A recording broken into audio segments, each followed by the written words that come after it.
When the Gaulish peoples are mentioned, we think of naked warriors, mysterious druids, and a defeated warlord knelt before the Roman eagle.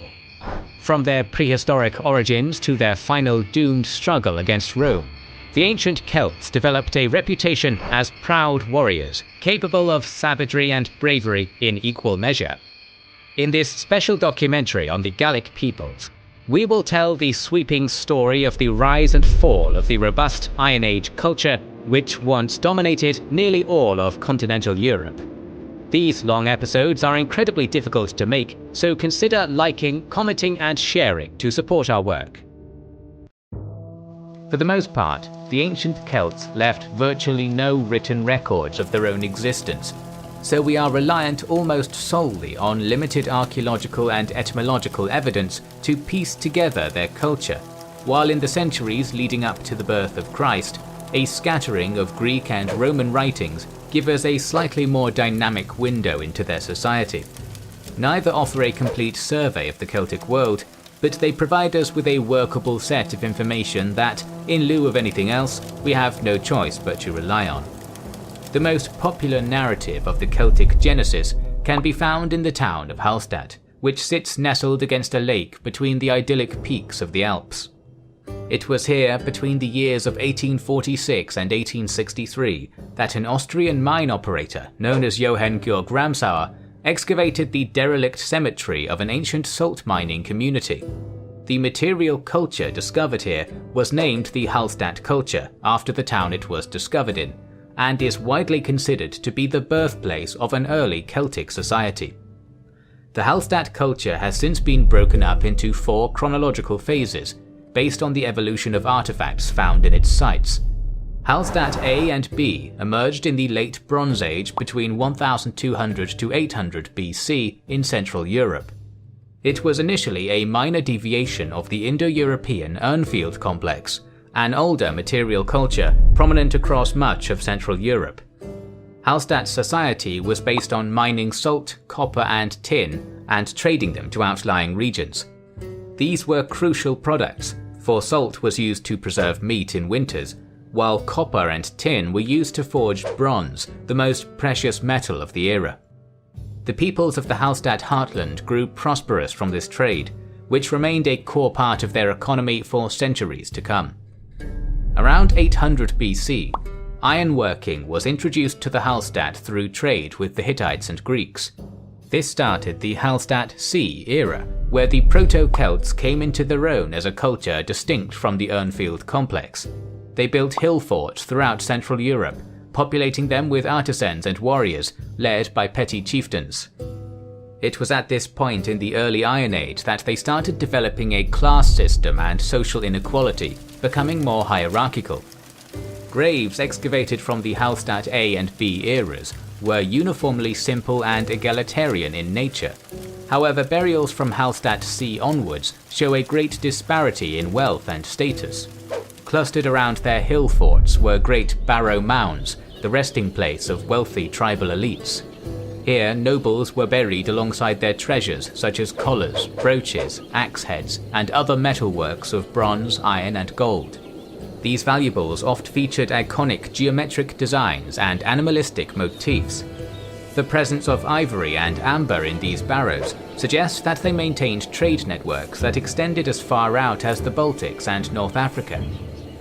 Equestrianism was likely a symbol of power and nobility during this era, evidenced by the presence of a distinct style of slender slashing sword present in many graves, best suited for cavalry warfare.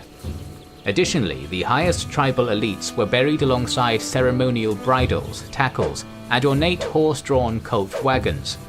The importance of the horse in aristocratic society was likely due to contact with the Indo-Iranian Cimmerians, from whom they adapted the horse and wagon as symbols of tribal power. It was perhaps through the mobility of the horse and their economic and cultural soft power that the Hallstatt peoples expanded out of their traditional heartland and exported their cultural influence across much of Central Europe. The transition from Hallstatt C to D occurred around 600 BC, and was marked by the culture shifting west along the Danube, Rhine and Seine rivers, gravitating towards the Greek colony of Massalia, modern Marseille. The Phocian Greeks of Massalia were the early Celts' gateway to the riches of the Mediterranean world. Through them they imported all sorts of southern luxuries, including fine pottery, glass, and the most precious luxury of all, wine.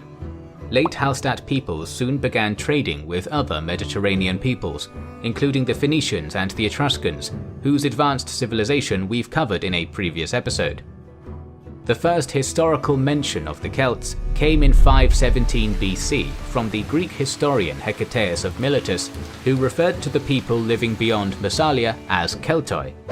This word was possibly borrowed from a tribal endonym, or was Greek for the tall ones, contributing to the enduring stereotype that the average Celt stood a head taller than their Greco-Roman counterparts. Either way, it is a term that we still use today. Late Hallstatt chieftains consolidated a great amount of power by virtue of the foreign wealth they controlled. The many small hill forts that dotted the landscape were largely replaced by fewer but larger population centers, such as the ruins of an impressive tribal complex at Hohenneberg in southern Germany. Meanwhile, the barrow mounds became more splendorous than ever before, inlaid with luxury imports from Greece and Etruria. By around 500 BC, the Hallstatt culture had reached its peak in wealth, territory, and influence. But how can we be sure that the Hallstatt material complex represents the early development of a distinct Celtic culture? First of all, the swords found in late Hallstatt graves closely resemble the weaponry that Greco-Roman writers described the Celts using in later centuries. Secondly, the importance of the symbolic horse and wagon in burials was considered an early form of later Celtic funeral rites, which saw chieftains buried within two-wheeled war chariots. The geometric and animalistic art style of the late Hallstatt era is accepted to be an early form of Celtic artwork, and perhaps most importantly, the name Hallstatt itself is derived from an old Celtic word meaning salt place. This is reinforced by the fact that in the Celtic languages of Welsh, Cornish and Breton, the words for salt are Halwyn, Halloin and Hollain, presumably cognates of the same ancient root as the ancient word from which the name of the modern town of Hallstatt is derived. The evidence all seems to suggest that the Hallstatt heartland was where the Celts emerged as a visible people group, featuring an early form of the Celtic language, tribal hierarchy, and artistic expression. However, this theory has its problems. Although by the late Hallstatt period, artifacts belonging to the culture would be found from Britain to Croatia, it did not mean that all the peoples in these lands were early Celts. Additionally, not all Celtic speakers in the early Iron Age would have belonged to the Hallstatt culture. The early Celtic language that became associated with the Hallstatt heartland developed out of an older Indo-European tongue around 1500 BC, and over centuries spread across much of Central and Western Europe. People on the periphery of the early Celtic world adopted the Proto-Celtic tongue due to the cultural and economic influence of the Hallstatt elites, but did not necessarily adopt the material culture. For example, Ireland and parts of Spain were predominantly Celtic-speaking by the 5th century BC, but the Celtic migrants there had mixed with the indigenous populations of those regions to form the Celtiberian and Gaelic cultures, which had little to no cultural continuity with the Hallstatt complex. Basically, there were those who followed the Hallstatt culture who were not Celtic-speaking, and Celtic-speaking peoples who were not of the Hallstatt culture. The prosperous world of the Hallstatt chieftains came to a sudden end around 450 BC, when the increasingly imperialistic Massalian Greeks decided to abandon their old trade connections to instead try and subjugate the Celts, while the Etruscans shifted their trade routes away from the Hallstatt heartland. As a result, Celtic power shifted to the north, evolving into Hallstatt's dynamic successor, the La Tène. The La Tène culture lasted from around 450 to 50 BC, and is the most iconic era of ancient Celtic history. Developing in 4 separate tribal centres, principally along the Moselle and Marne rivers, it soon expanded across much of Europe. By 300 BC, the La Tène culture was dominant across Central Europe, France, Luxembourg, Belgium and Switzerland, and later would arrive in Britain, western Spain and Ireland.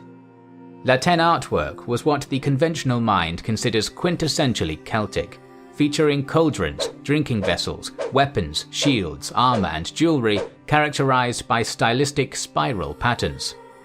It is here we slowly transition from relying primarily on archaeological finds and into the written attestations of classical Greek and Roman authors, who, while often biased or misinformed, still give us a workable amount of information in piecing together the Celtic world, its language, politics, society and religion. The general public may be familiar with the word Gaul, a term often used to refer to the Celts of the La Tène world. This title comes from the old Germanic Velhas, meaning foreigner, which the Celts certainly would have been in the eyes of the ancient Germanic tribes. Meanwhile, when a young Roman republic encountered the La Tène Celts across the Alps in northern Italy, they referred to them as Galli, which might have been the name of an individual tribe they applied to the entire ethno-cultural group. We will use the words Gaul, Gallic and Celtic interchangeably, but generally this was not how the peoples in question referred to themselves. Indeed, a common misconception is that there was ever a linguistically or culturally uniform nation of Gallic people. By the La Tène period, Celtic languages had diverged drastically from one another. The main split were the P-Celtic languages, spoken across north-central continental Europe and modern Britain, and Q-Celtic, the more lexically conservative tongues spoken by the Gaels of Ireland and probably the Celtiberians of Spain. This split can still be observed today in the modern Welsh and Irish languages, which are mutually unintelligible due to belonging to the P and Q subgroups respectively. It is unlikely that the speakers of their ancient counterparts would see any common ground between themselves. Gaels and Celtiberians aside, the Gauls of the continent and Britons of the Isle to their north were perpetually a politically divided people. The main form of social organization in the Celtic world was the tribe, ruled by a hereditary chief and his warrior aristocracy. A chief's lands were further subdivided into administrative districts called pagi, governed by lesser houses loyal to the chieftaincy in a system similar to feudalism. Mainly through Roman records, we know that some notable tribes that existed in the Late Iron Age include the Helvetii, Senones, Veneti and Tectosagis. Some names live on even today, such as the Belgae, who give their name to modern Belgium, or the Parisii, for whom the city of Paris is named. Still, the Gaulish peoples likely acknowledged elements of a common culture that was shared beyond tribal lines. One constant was the social hierarchy. At the top of the pyramid was the chieftain, who, like his Hallstatt ancestors, ruled rural communities from a hill fort, which were constructed with timber lace and stone ramparts the Romans called Murus Gallicus. Under the chief was an elite aristocracy of warrior nobles. Next were craftsmen, mostly consisting of skilled metallurgists who lived in and around the chief's hill fort, supplying the warriors with arms and armor. 90% of Gallic society were subsistence farmers, providing a portion of their production to their chief, who used it to maintain his warrior aristocracy, which in turn protected the farmers from external enemies in a mutualistic relationship.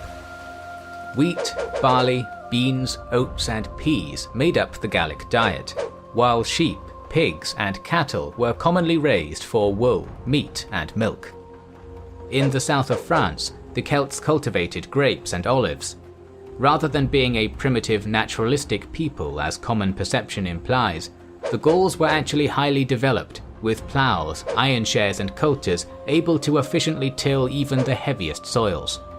Most Gauls lived in small, rural communities in rectangular houses of timber, wattle, daub and clay, well insulated for cold winters. In Britain, Ireland and northwestern Spain, homes were mainly circular and built on unmortared stone. Architecture differed little between the social classes, though the feasting hall of a warrior aristocrat would be larger than a peasant's sheep farm. Greek and Roman writings and sculptures have given us a romanticized image of the average Gaul as a towering, red-maned noble savage sporting a manly moustache while painted head to toe in terrifying war paint. In reality, The average Gaulish man would not have been much taller than the average Roman or Greek. While fashion differed from region to region, the Gauls tended to dress conservatively. Men generally wore long-sleeved tunics and baggy trousers woven from flax and wool. Women tended to wear long dresses, while both sexes were often draped in cloaks decorated with colourful plaid patterns rendered from natural dyes of copper, berries, plants, and stale urine. Personal grooming was highly important to the Celts. For example, both sexes were said to meticulously and painfully pluck all their body hairs. Additionally, there is some truth to the stereotype of the thick Gallic moustache. Depicted often in both Celtic and Greco-Roman iconography, it was likely believed to be a sign of manhood and virility. Gallic warriors were also said to have washed their hair in a mixture of slaked lime and water, which stiffened it into white spikes. Tattoos and skin dyes were not practiced by continental Gauls, and were limited mainly to the ancient Britons, who according to Roman accounts, rendered a bluish dye from the Asatis tinctoria flower called woad, which when applied to their flesh was said to provide magic protection in battle. Often of cultural or spiritual significance, jewellery was common among the upper classes. The brooch, a fastener for a cloak, was a remarkably enduring characteristic of Celtic fashion for centuries. Bracelets and arm rings were common, fashioned in the ornate swirling style characteristic of Latin art. The torque, a weight metal neck ring, was a symbol of status and rank, said to bestow the protection of the gods to whoever wore it. On that note, we should take a moment to explore the religion of the ancient Celts. There are two major misconceptions of ancient Celtic polytheism, one perpetuated by modern neo-pagan groups, who often portray the ancient Celtic faith as a pure idealized form of proto-environmentalist nature worship, and one perpetuated by the ancient Romans, who sought to portray the Celts as backwards barbarians. The Gaulish gods did not belong to an ordered pantheon, and religion across the Celtic world was not uniform. Today we know of over 400 Gallic deities, most being the holy patron of a single tribe, or a local god associated with a certain area, like Sequana, who was worshipped only at the mouth of the river Seine. However, there are a handful of gods who were prominent across the Celtic world. These would include the thunder-wielding Taranis, Mapanos the god of youth, Belinus the sun god, Kennenos the horned one, Epona the horse goddess, and Tutatis the warlike tribal protector. One of their most popular gods was Lug, patron of business, trade and technology, dismantling the misconception that Celtic polytheism was purely naturalistic. Celtic religious rites were rigidly structured and not unlike the Olympian religion when it came to sacrifice and divination. It was facilitated by a class of professional priests, the Druids. Today, the Druids conjure up a popular image of mysterious, long-bearded elders in white robes. However, they actually wielded massive political influence, often serving as peacemakers and diplomats on behalf of their chieftains, mediating legal matters, serving as healers, and heading education in their tribe. Training in order to become a Druid involved an intense 20-year regimen in which a dedicant had to memorize a massive array of oral histories, lore, medicinal knowledge, astronomy, religious rituals, and divination practices. Meanwhile, magic potions that bestow superhuman strength on their drinkers are regrettably absent from Druidic historiography. The Druids likely belonged to a common order that existed beyond tribal lines. They hosted a pan-Gaulish meeting each year among the forests of the Carnites, sacred ground where major political or religious issues were settled between tribes, making them a key vehicle in maintaining a common identity among the many tribes. One of the key duties of a Druid was to officiate sacrifices to the gods. Human sacrifice is often described as a core part of Celtic ritual. According to the Roman author Lucan, different gods called for different forms of ritual slaughter. Tutus's victims were drowned in a vat of water, while Taranis called for men to be beheaded or burned alive in giant effigies of straw. According to the Greek historian Diodorus, human victims were also sacrificed for the purposes of divination. The Druids never wrote anything down, keeping their knowledge a secret restricted to members of their order. We will never have their own accounts of their religious rites, while the Roman authors who wrote about these practices had a vested interest in making their Celtic enemies look savage and barbarous.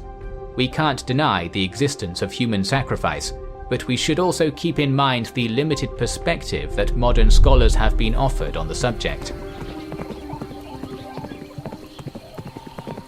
Between the 4th and 2nd centuries BC, Latin Celtic culture had assimilated its way across a staggering amount of Europe. This is exemplified by modern-day countries as far apart as Portugal and Ukraine, which both have provinces named Galicia, land of the Gauls. Warfare played a huge role in this continental spread, which begs the question, what made the Celts such effective fighters? The stereotypical image of the Gallic warrior, perpetuated by Greco-Roman writers, is that of a savage, ferocious in spirit, but primitive in equipment and strategy. However, the full story is much more complex. For one thing, Gaulish arms and armour were highly advanced for their time. The Celts were master ironworkers who were able to arm their warriors with longswords and spears with specialized tips for either thrusting or throwing, making the average Gaul deadly in melee and ranged combat.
Wearing just shirts, trousers, or in some cases, nothing at all.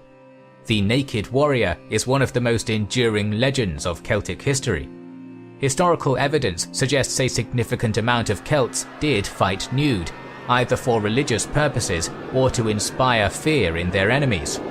Surviving depictions of bare-skinned Celtic combatants in both artwork and historical record suggest that while the majority of Gauls did not fight naked, the practice was fairly normalized. The use of the iconic war chariot also bears mentioning, as they were used both as versatile mobile missile units and also as basic transport vehicles, quickly ferrying warriors from one theatre of battle to another. For all their arms and armour, the principal advantage of the Gallic army was their ability to utterly terrify their foe. Both Roman and Greek records report on the petrifying nature of the Celts, claiming that before any engagement they would roar and brag, performing ritualistic war dances while bellowing a deafening sound out of their boar-headed war trumpets. Put yourself in the shoes of a superstitious plebeian fresh off an ancient olive farm or the slums of Rome, and you can appreciate the supernatural terror that a mob of screaming, dancing, horn-blaring muscle men must have had. In terms of battle tactics, the Celts kept things fairly simple. Skilled javelin throwers would soften up the enemy formation, while chariot and cavalry riders would be used to flank and harass. For the most part, a Gallic victory banked entirely on a disorganized, blood-drunk charge, the impact of which was usually enough to rout the enemy formation, making it easy to slaughter them piecemeal. Ancient Celtic warfare may have lacked the discipline of a legion or phalanx, but it wasn't primitive or basic. To the Gauls, war was a way of life, and their dynamic formula of inspiring terror in their enemies and fearlessness among themselves was what saw their armies come to dominate not just the majority of continental Europe, but also take them right up to the doorstep of a young Roman Republic. From about 450 BC, Gallic northern and central Europe became overpopulated, and many enterprising Celtic war leaders led their retinues southwards to Italy, which the Celts knew to be a bountiful land of olives, figs, and wine. According to Livy, they first entered the peninsula as early as 600 BC, when a multi-tribal band of immigrants, led by the king Bellovesus of the Bituriges, crossed the Alps and made war on the northern cities of the Etruscans, a culturally sophisticated but politically independent network of city-states whose heartland was in modern-day Tuscany. Upon driving the Etruscans out of the Po Valley, the Gauls founded the settlement of Mediolanum, the modern city Milan.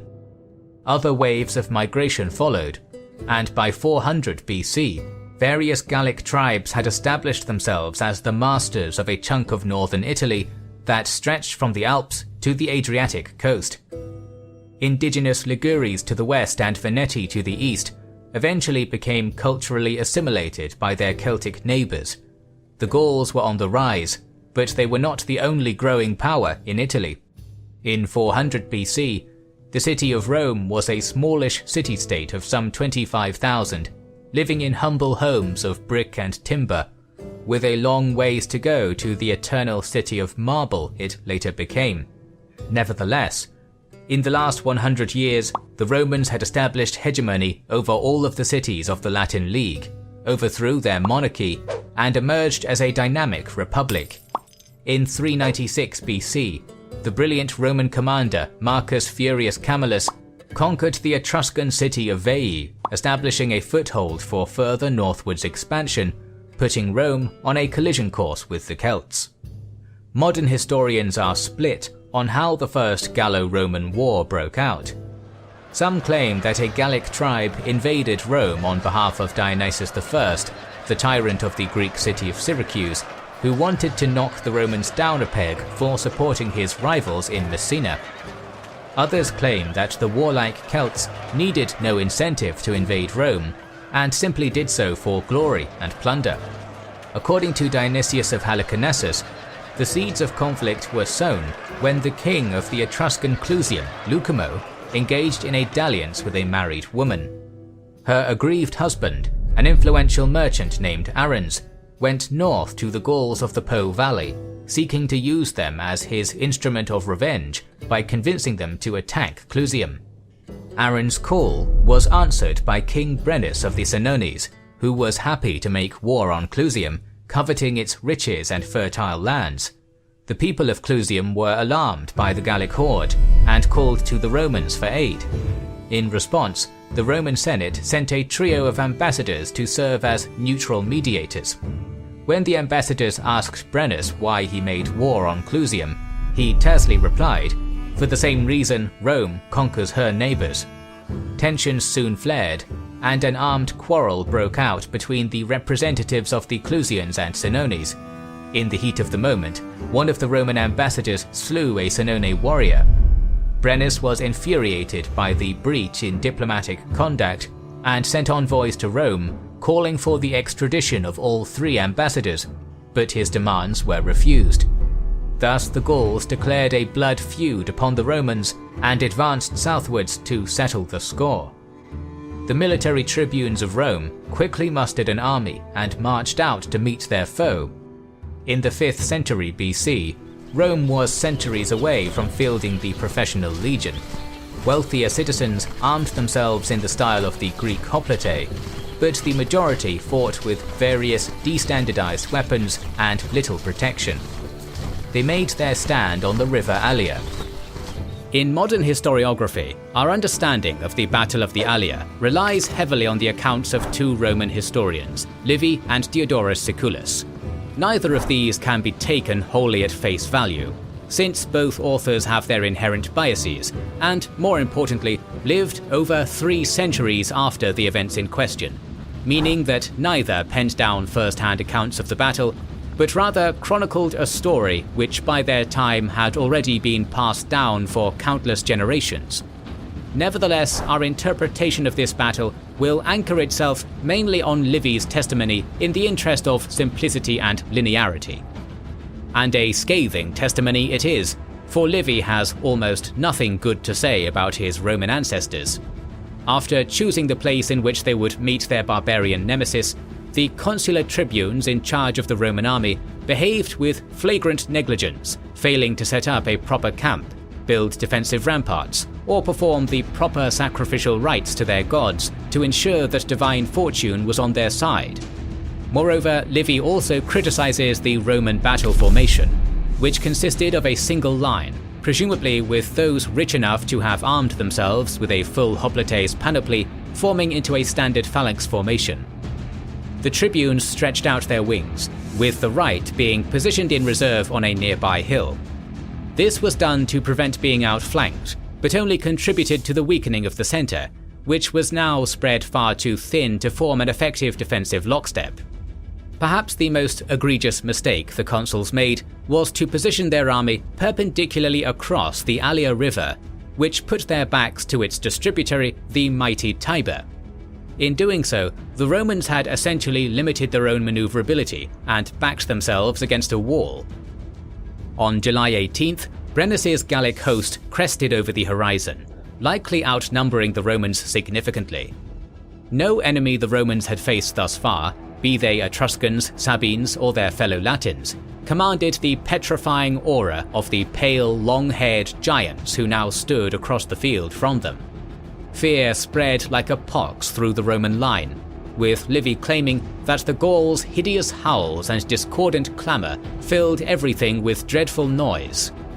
After performing a quick survey of his enemy's battle formation, Brennus quickly deduced that the Roman right flank was the greatest threat. For if he attacked the Roman centre head-on, the reserves on the hill could circle down and attack him from the rear. In typical Gaulish fashion, Brennus addressed this hazard directly, ordering his fiercest soldiers to charge the hill and dislodge the Roman right from its position. Thus did the Gauls begin their thunderous charge, howling, screaming, and blaring their carnixes.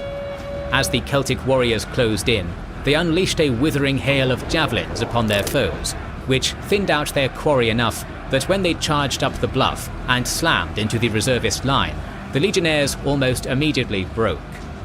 Seeing their brethren on the right collapse, morale on the Roman left and in the centre plummeted.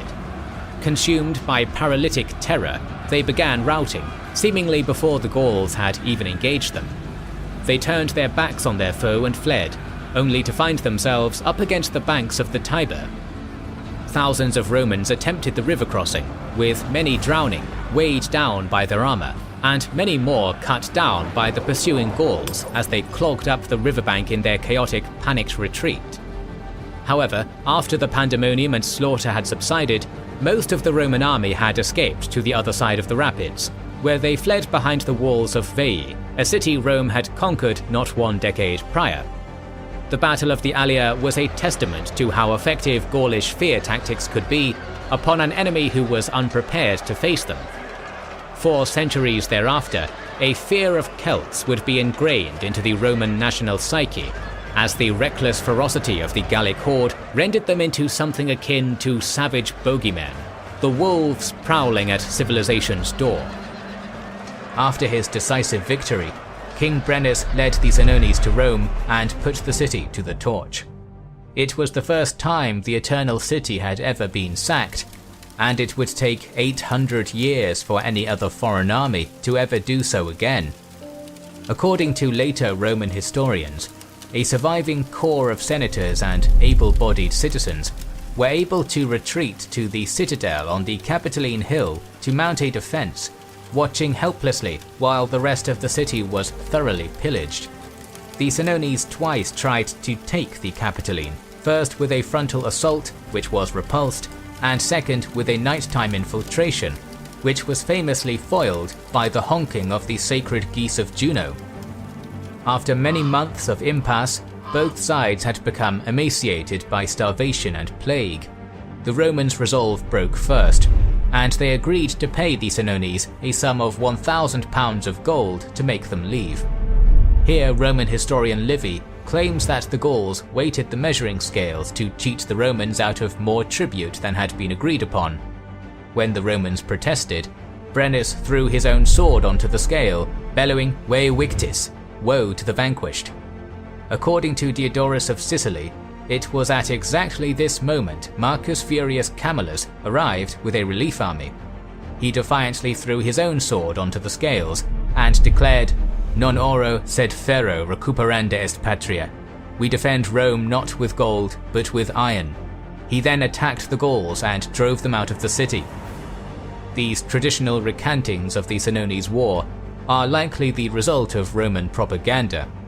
Livy and Diodorus authored their accounts centuries after the sack happened, and were probably trying to salvage some honour out of a particularly dark chapter of Roman history.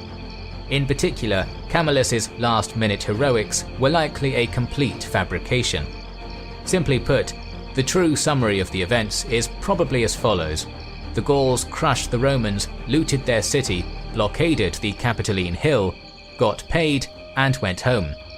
This simplistic take is plausible because the Gauls were a simple war party that probably sought nothing other than to obtain plunder and return to their families. It would take a generation for Rome to recover from the devastation brought upon it by the Senones, while conversely, Gallic influence in Italy grew ever stronger. Throughout the 4th and early 3rd centuries BC, Celtic war parties regularly plundered into the Roman hinterlands, while Gaulish mercenary groups became a staple contingent of many anti-Roman factions, such as the Greek tyrants of Sicily and a certain up-and-coming Carthaginian thalassocracy. Rome would not be the only classical civilization the Gauls would make war on.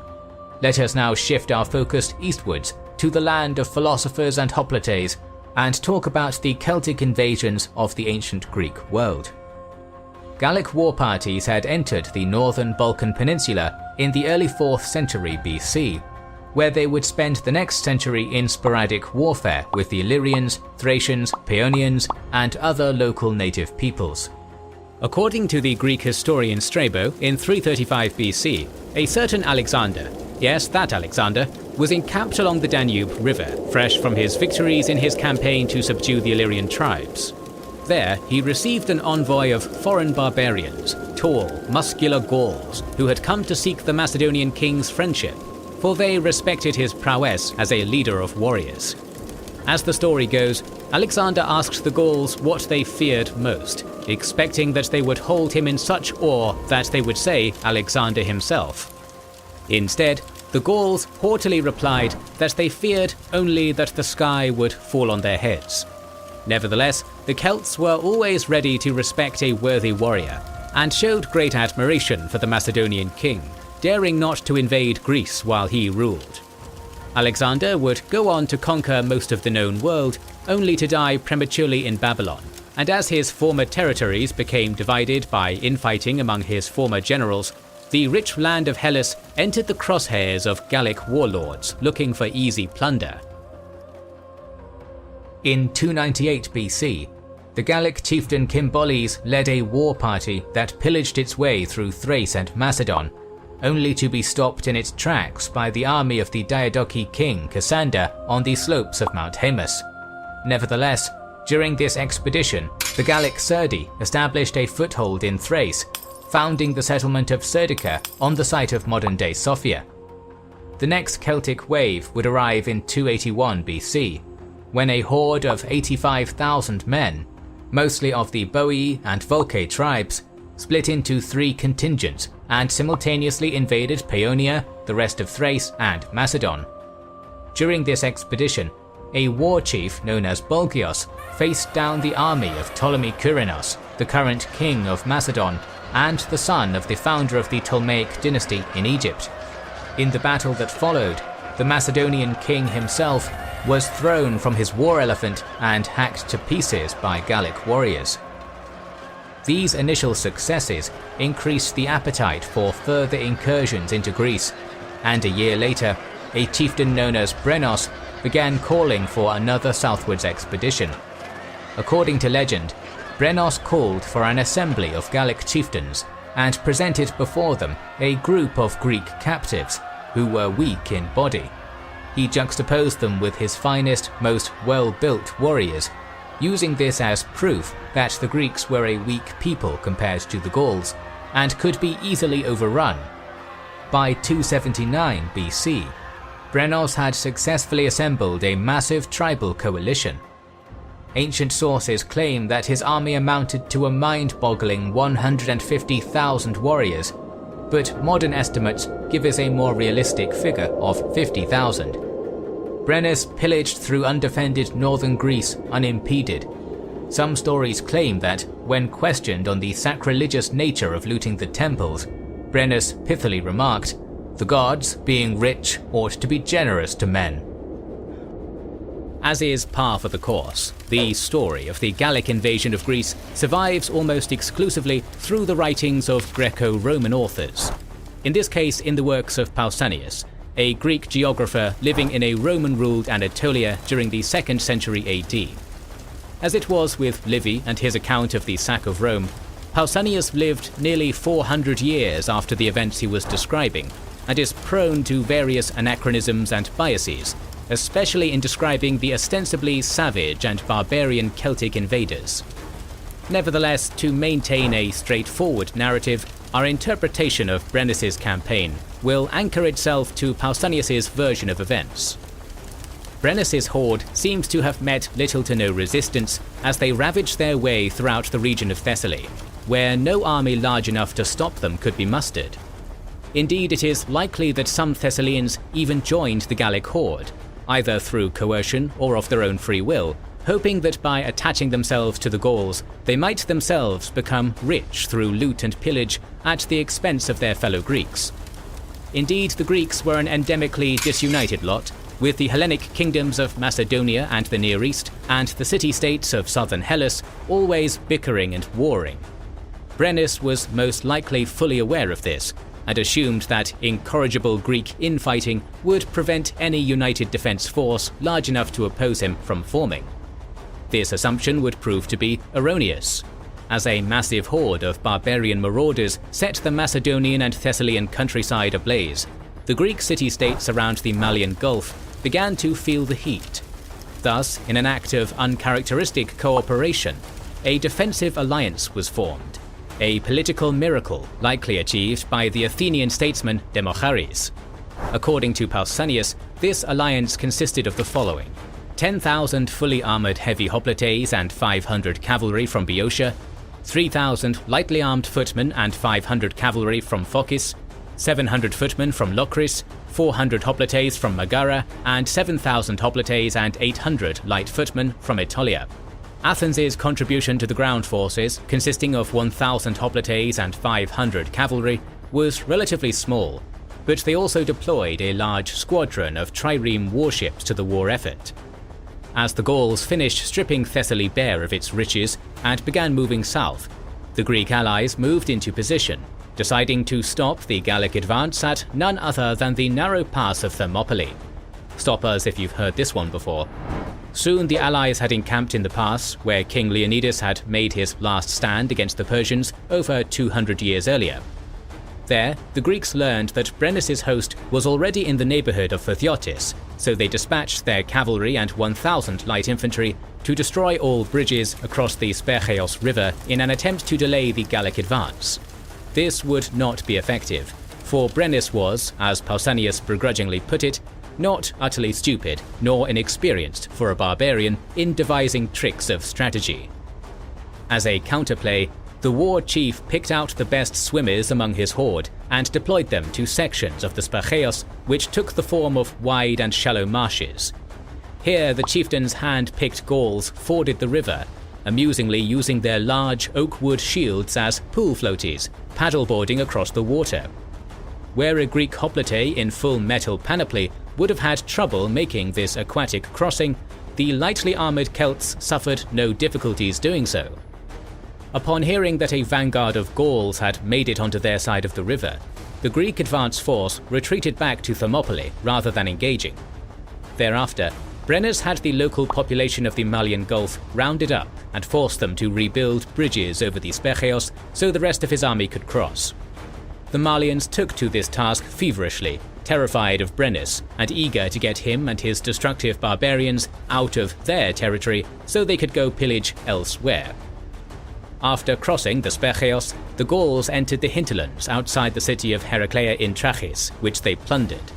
However, they did not stay there long, for Brennus had now directed his full efforts into driving away the army which opposed him.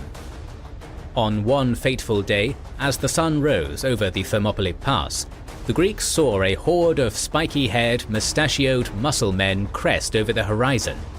The Hellenes formed up, heavily armoured hoplites forming into a tight phalanx as they blocked the pass and waited for the coming charge, and thus the battle was joined.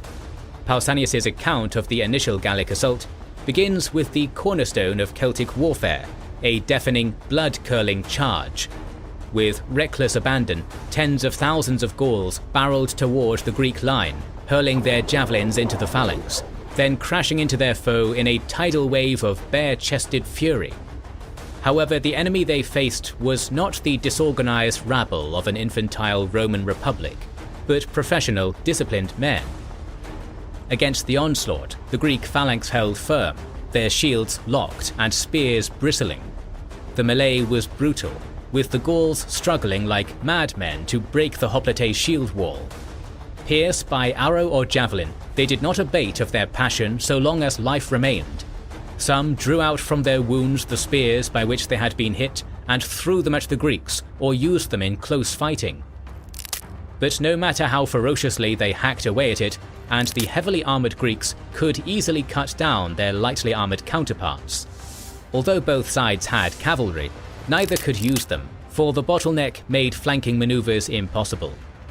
Meanwhile, the Hellenic light infantry hurled javelins, slung rocks, and shot arrows at the Gallic horde from behind the front lines, further thinning out their numbers. All while the Athenian navy brought their ships as close to the shore as possible, and from the decks of their triremes, raked the Gauls with arrows and every other kind of missile. Just as it had been for the Persians 3 centuries earlier, for the Gauls, the pass of Thermopylae had become a killing field. After a day of fighting, Brennus had no choice but to concede that the Greek alliance would not be dislodged from their position, and ordered the retreat. This withdrawal was not orderly, with the Gauls routing in a panic. Many crushed beneath the feet of their friends, and many others fell into the swamp and disappeared under the mud. Ultimately, the Battle of Thermopylae was a decisive victory for the Greeks, with thousands of Gauls lying dead and minimal casualties on the Hellenic end. However, this victory had not ended the Gallic threat for good, for while Brennus had lost a significant chunk of his fighting force and his men were thoroughly demoralized, he was not ready to pack up and go home. Knowing now that he would not be able to surmount his foe while they remained united and entrenched in a choke point, Brennus devised a plan to break up the Greek alliance. He dispatched a large contingent of footmen and cavalry under the command of 2 chieftains, Orestorius and Combutis, to make for the nearby region of Aetolia and put it to fire and sword. They did this, crossing the bridges on the Spercheios, whereupon they cut through Thessaly and descended upon the Aetolian city of Callium, subjecting it to a brutal sack, a scene Pausanias describes viscerally. The fate of the Callians at the hands of Combutis and Orestorius is the most wicked ever heard of, and is without a parallel in the crimes of men. Every male they put to the sword, and there were butchered old men equally with children at their mothers' breasts. The more plump of these sucking babes the Gauls killed, drinking their blood and eating their flesh. This brutality's intended purpose worked, for it compelled the Aetolian contingent at Thermopylae to break camp and rush to defend their homes. Still, it also stirred up a hornet's nest, which would descend upon the Gauls in a swarm. Horrified and outraged by the fate of Callium, the rest of Aetolia's cities began mustering up impromptu militias, with women taking up arms alongside their men, driven by righteous fury to repel the invaders. Realizing that the Gallic sword was only dangerous at close quarters, the Aetolians resorted to skirmishing tactics. At a place called Corcalia, they ambushed the Gallic column, raining javelins, slings and arrows upon the Gauls, who were shredded due to their lack of armour, protected by nothing but their national shields. Over half of Orestorius and Combutis' raiding party was slaughtered, with the rest limping back to rejoin Brennus at Thermopylae. Meanwhile, Brennus had made a play to flank the Greek blockade, having intimidated some locals into revealing a path through Mount Oeta, which would allow him to sneak around the Greeks at Thermopylae and attack them from the rear. In fact, this was the same pass that Ephialtes of Trachis had revealed to the Persians when he betrayed King Leonidas 300 years earlier. At the head of around half of his army, Brennus proceeded over the mountain road, leaving the other half of his forces in command of a man named Achicorius, who he commanded to attack once the enveloping movement was complete. Having learned from the defeat of their ancestors at Persian hands, this time the Greeks had left this secret hill passage guarded by the Phocian hoplites. Although the Phocians fought bravely to deny Brennus thoroughfare, they were eventually overwhelmed and forced to retreat, but not before they managed to send runners to the Greek army informing them about what was happening. Knowing they were about to be pincered, the Greeks withdrew, boarding upon the Athenian warships and sailing off to safety before they could be surrounded and slaughtered by the Gauls. Following this, Brennos made a final gambit, rearing his army eastwards for the sacred oracle of Delphi, hoping that seizing the riches of Apollo's temple would salvage the expedition. Here, the united Greek force reconstituted itself and made a final stand. The Gauls were crushed, losing over 16,000 men in the battle and the ensuing retreat. In the eyes of the Greeks, it was a victory delivered by Apollo himself, who saw fit to punish the temple-defiling barbarians. Most of the surviving Celts retreated back to Thrace, while a completely dishonored Brennus committed suicide. The Gallic invasion of Greece was a failure, but it had one significant consequence. Before the march on Delphi, a contingent of the Gallic horde, composed mainly of warriors from the Tectosages, Trochmii, and Telistobokii tribes, had peeled off from the main invasion force and crossed the Dardanelles into Anatolia. Unlike Brennos's main force, which had come to Greece to raid and plunder, this group had come to settle.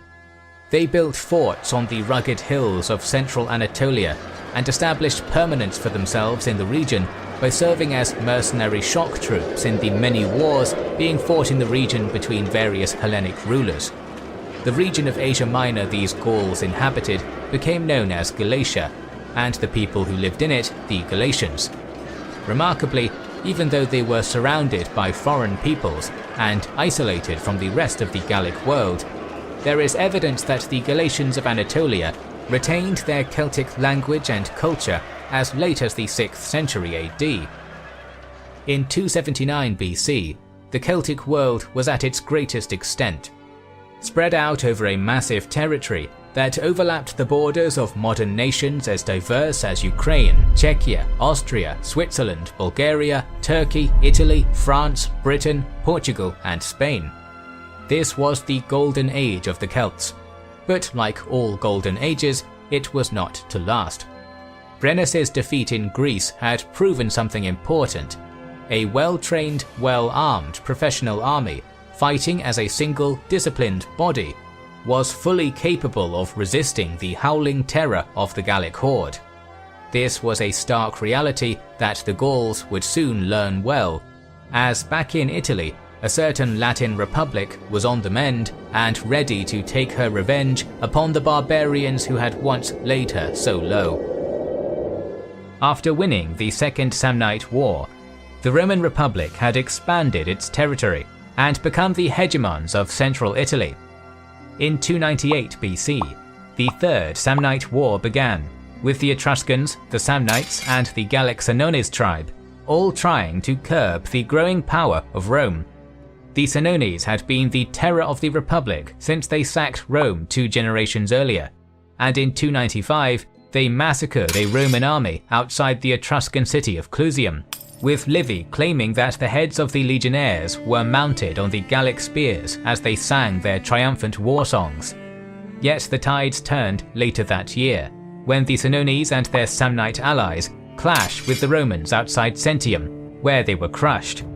Taking advantage of their victory in the Third Samnite War, the Romans pushed north, conquering the lands of the Senones by 283 BC, where they established a military colony called Sena Gallica. The sack of Rome had finally been avenged.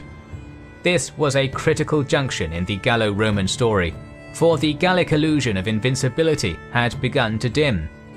But what had changed since the sack of Rome to allow the armies of the Republic to finally be able to go toe-to-toe against the most terrifying warriors in the ancient world?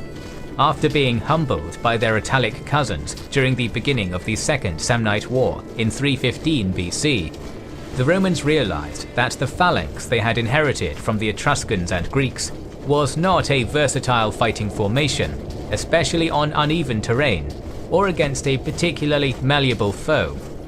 With the goal of developing a more dynamic standing army, they created the innovative Manipula system.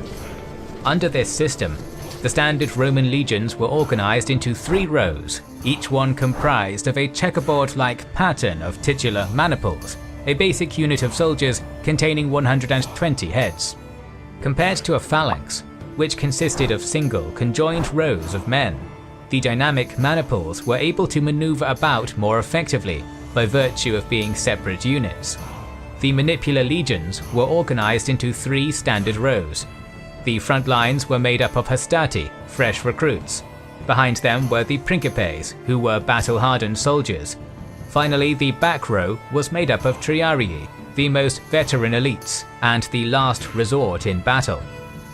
Originally manufactured to battle the mounted Samnites, the Manipula system soon proved effective against the Celts. As you will recall, Gallic warfare revolved around using fear tactics to plummet enemy morale before utilizing a single ferocious charge aimed to break their lines.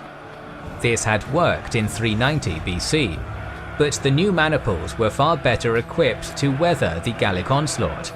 Their 3-line reserve system meant that no single charge could rout a Roman legion, as even if the front line of hastati broke, there were fresh, experienced principes and triarii to replace them. Moreover, the general maneuverability of the Manipula legions allowed them to counter the effectiveness of more mobile Gallic units, like the war chariot. It should, however, be noted that these innovations did not make the Romans invulnerable to Gallic warfare. As the protracted, centuries-long invasion of the Celtic world continued, many tribes would adopt styles of battle better suited for countering the professional Roman war machine, scoring many victories that delayed the imperial advance into Gaulish lands. In the decades after their conquest of the Senones' territory, Rome would become entangled in several other wars, first locking horns with Pyrrhus and his lumbering war elephants, then with Carthage for the first time. By the end of these wars, Rome had become the undisputed master of peninsular Italy, and the way into the Celtic lands of the Po Valley was now open. The primary trigger for the next great Celtic war came in 232, when tribune Gaius Flaminius, who would later die in battle against Hannibal at Lake Trasimene, proposed a bill that would distribute land in former Senone lands in Picenium between the Roman colonists. This proposal was incredibly popular among many segments of the population, but many others fiercely resisted it, fearing the barbarians' reaction. They were right to be anxious.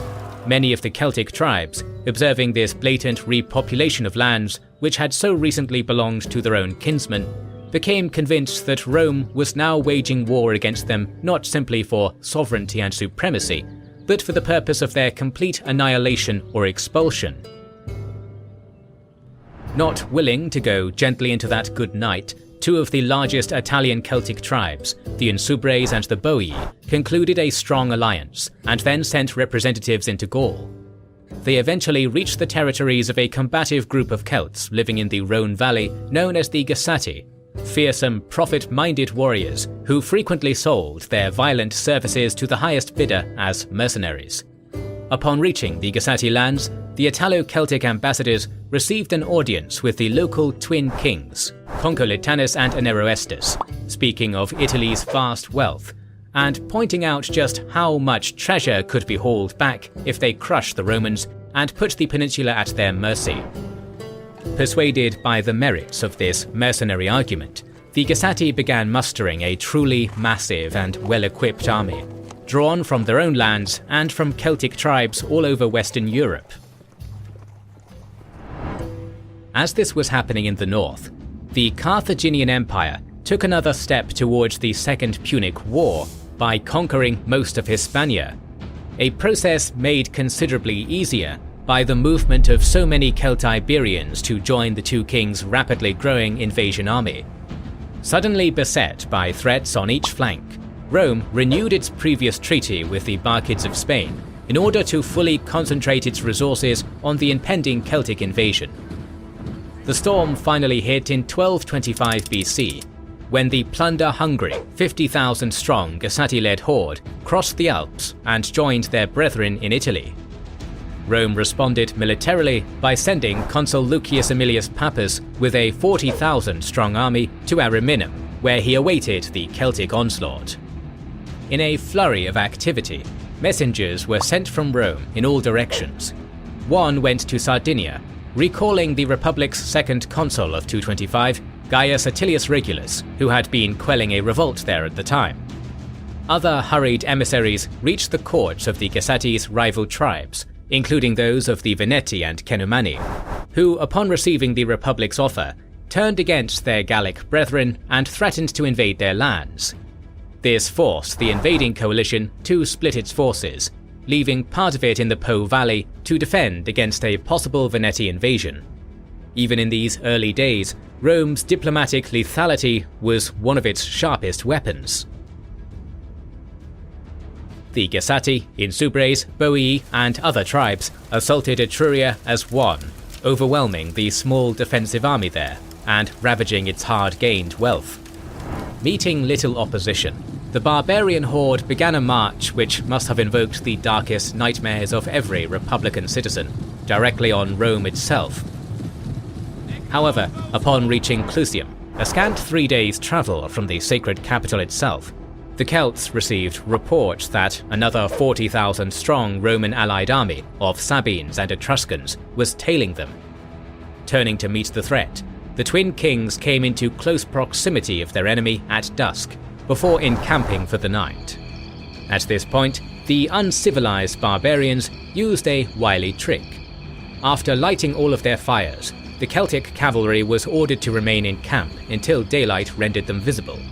However, the foot soldiers withdrew to a nearby town called Faesulae, where they hid in ambush, constructing a field of traps along the path where they expected Rome's legions to march. An attentive viewer might be surprised to hear the name Faesulae, as the distance between modern Faesulae, Fiesole, and modern Clusium, Chiusi, is more than 120 kilometers, making this retreat in such a short time impossible. So some modern authors suggest that there was another, lesser-known Faesulae closer to Clusium. When morning came, the unknown praetor observed an apparently vulnerable, exposed formation of mounted enemy troops. Anticipating an easy victory, he began pursuing the Celtic horsemen, who rode away towards Faesulae at his advance. Unfortunately for him, the Roman legions were struck by surprise upon passing the booby-trapped area, and after a fierce fight, were destroyed, with 6,000 dead. The surviving Roman forces retreated to safety on a nearby fortified hill, but were surrounded and besieged there by the Celts. However, exhausted by the nighttime exertion and desiring rest, the victorious attackers left a cavalry detachment to keep watch over the hill before retiring for the night. If the outmatched Romans did not surrender by daybreak, they would be attacked. During the dark hours, however, Lucius Aemilius's consular army arrived in the area, having received word of the invasion of Etruria while he was stationed at Ariminum. After constructing his own camp in visible range of both the Celts and the desperate Roman army remnant, the consul quickly received messengers from the latter, informing him of the situation. Therefore, Aemilius had his military tribunes arrange his infantry in battle formation at daybreak, while he personally led his cavalry towards the Roman-held hill. At once realizing that the two enemy forces collectively came close to rivaling their own strength, King Aenearestus advised retreat back home, as to not risk all of the gathered loot. Concurring with their chief, the Celtic army began withdrawing north along the western coast of Italy. As they did, Emilius joined the survivors of the Faeciulae disaster to his own army and began following the barbarians, declining any pitched battle in favour of constant harassment of the enemy rear, and catching isolated foraging parties when the opportunity arose. As the leisurely Gassate retreat north continued, Emilius's consular colleague, Regulus, arrived in Italy from Sardinia by sea and reached the city of Pisa. He was now directly in the path of the marauding invaders, but didn't know it yet. Marching briskly in the direction of Rome, Regulus and his 40,000 encountered and defeated a small advance unit of foragers near Cape Telamon and took a few prisoners. Upon interrogation, these barbarian captives revealed details of everything that had occurred, as well as the current situation. The main Celtic army was nearby and approaching fast, with Emilius biting at their heels. After initial surprise at the foe's close proximity, Regulus was overjoyed at the strategic situation, with himself blocking the road of retreat and his colleague to the enemy's immediate south. There was a very real opportunity for total victory. After concluding the interrogation, probably resulting in many dead Celts, Regulus drew up the infantry of his citizen legions into a standard battle formation: Velite skirmishers up front, Hastati new bloods in the first line, seasoned Principes in the second, and grizzled Triarii veterans in reserve. As the legionaries began marching down the Telamon road, in a typically disciplined Roman style, Regulus personally led the mounted equites to occupy a strategically placed hill just off the path, rushing the effort because of his eagerness to secure the position before the Gassati and their allies arrived. In the fog of war, the approaching Celts were unaware of Regulus's army in front of them, and upon seeing the cavalry seizing the hill in front of them, believed the horsemen were actually units of Emilius, who had managed to slip around during the night. To regain the hill from this apparently isolated force, the two Celtic kings sent their own cavalry and some light infantry to lock the landmark down, but faced suspiciously more resistance than they initially expected. Nevertheless, they slowly gained ground. After a short time, a Roman soldier was captured and taken to the Gassate leadership, revealing the presence of Regulus's second consular army not far away, suddenly realizing the dire truth of affairs, that they were about to be crushed between two Roman armies, one on each side. The Celtic leadership deployed for battle in an unconventional two-line formation. One line, consisting of fearsome, fully naked Gassate warriors and the powerful Insubres, faced south, while the other, made up of Tariski and Boii units, faced north. Wagons and chariots were on either wing. Upon witnessing this peculiar deployment, Emilius instantly realized that his consular brother must have been nearby and set out to assist him. To do that, he drew up his own legions to face the Celtic infantry, while what cavalry he had left rode to assist his colleague on the hill, further intensifying the struggle there.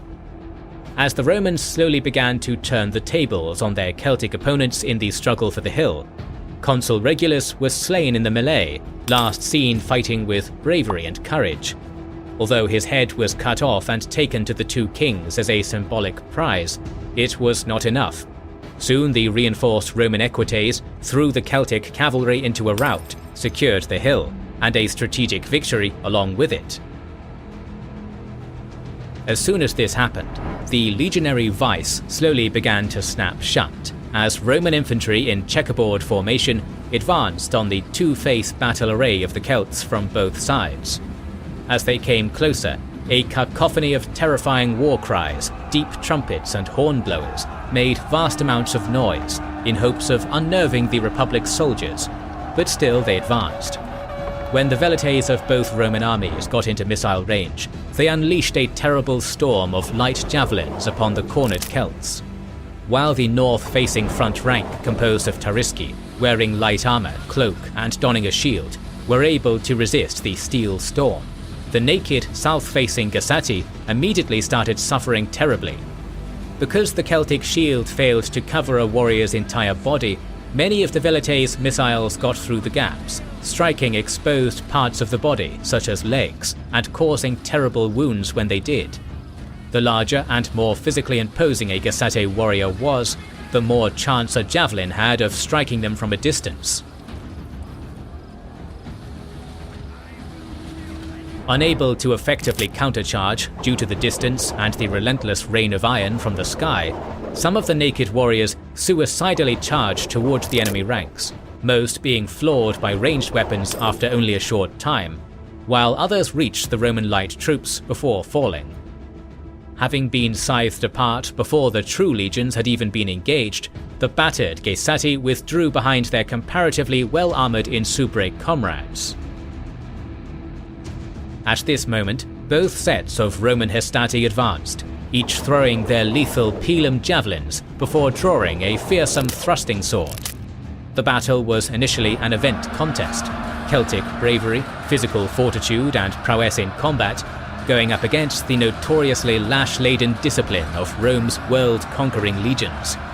Unable to break the Insubres, Boii and Taurisci, who were so valiantly fighting for their homes as well as profit, the Hastati withdrew and allowed the more experienced Principes to advance. This impact gradually ground the stalwart Celtic line to dust, but they still did not break. As Polybius relates, though being almost cut to pieces, they held their ground, equal to their foes in courage and inferior only as a force and individually in their arms. However valiant their resistance, the victory of Telamon was crowned when Aemilius's victorious cavalry charged down the hill and crashed headlong into the exhausted Celtic line. There was no contest, but the barbarian warriors on foot chose to die where they stood rather than fleeing, while the cavalry had no such compunction. 40,000 Celts were massacred at Telamon in what was probably one of the greatest battles fought upon Italian soil up until that point. A further 10,000 defeated barbarians entered Roman captivity, including their king Concoletanus, who was left alive in preparation for a triumph.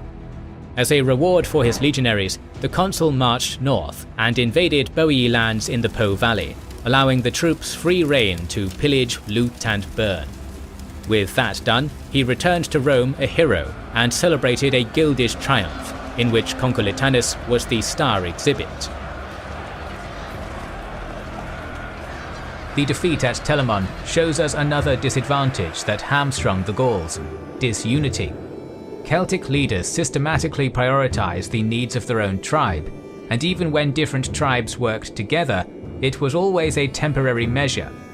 Before the campaign, the Romans had paid off the Boii tribe's rivals, the Cenomani and Veneti, to invade Boii lands, forcing the Boii to keep a significant portion of their warriors north to defend their borders, rather than bring the full brunt of their army down upon Rome.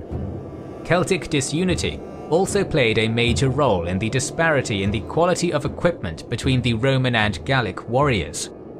As we covered in the last chapter, the Celts were incredibly skilled metallurgists, but their fragmented tribal society prevented them from pooling their resources together to arm everyone equally. Rome, on the other hand, was a single, united polity with advanced infrastructure and central administration, able to churn out professional legions equipped with standardized gear. After their victory at Telamon, the Romans pushed deep into the Celtic Alps, occupying much of northern Italy. Not that they would be able to savor the sweetness of victory long, for only a few years later, round 2 would erupt between the Republic and Carthage, which this time was led by Hannibal Barca. In one of the most iconic military maneuvers in history, Hannibal aimed to surprise the Romans by marching through the treacherous Alps. There he was hailed as a liberator by the Boii and Insubres, who joined the Carthaginian army en masse. However, some tribes, like the Cenomani, declared their loyalty to Rome, and thus had to be defeated by Hannibal's forces. Nevertheless, at the Battle of Cannae, where 30,000 Romans were slaughtered, much of the Carthaginian army was composed of Gallic mercenaries, as well as Celtiberians, who we will get to later. Since we all know how Hannibal's story ends, let's fast forward a little bit. As Rome emerged out of the Second Punic War, bloodied but victorious, They shifted their attention back northwards, where the Boii and Insubris continued to resist Roman expansion. Even the Cenomani, who had benefited little from their friendship with Rome, turned against their former allies. Nevertheless, Rome had put down these insurrections by 191 BC and finally conquered all the Gauls of northern Italy.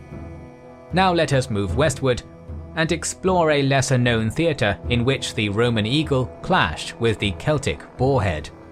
Since the dawn of recorded history, the Iberian Peninsula had been a highly cosmopolitan land.